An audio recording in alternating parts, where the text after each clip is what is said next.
Do you want to know how you can increase the record quality in v.io? If yes, then this video is for you. Hello and welcome to Tech AI. It's your host back again with yet another interesting tutorial video. In this video, I'm going to teach you how you can change the record quality in v.io. Go ahead and open v.io on your Chrome OS browser, log into your account and click on Record Video. After you click on Record Video, you can see settings on the bottom of your screen. Tap on it and you can see quality.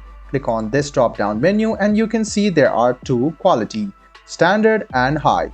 If you want your video to come in high quality, you can click on high quality, but make sure you are having a pro version of Veed. Only if you have a pro version, you can change the quality and your record quality will change automatically. So let me show it to you once again. Open v.io, log into your account, click record video. Scroll a bit down and you can see settings. Tap on it and you can see quality. You can click on it and you can see there are two qualities, standard and high. You can choose between them and then you can change your quality. I hope this video was helpful for you. If you still have any kind of confusion, please do mention us on the comment section down below. Like the video, subscribe to the channel and do hit the bell button for more. Hope to see you in the next video as well. Until then, goodbye, take care and make sure you enjoy.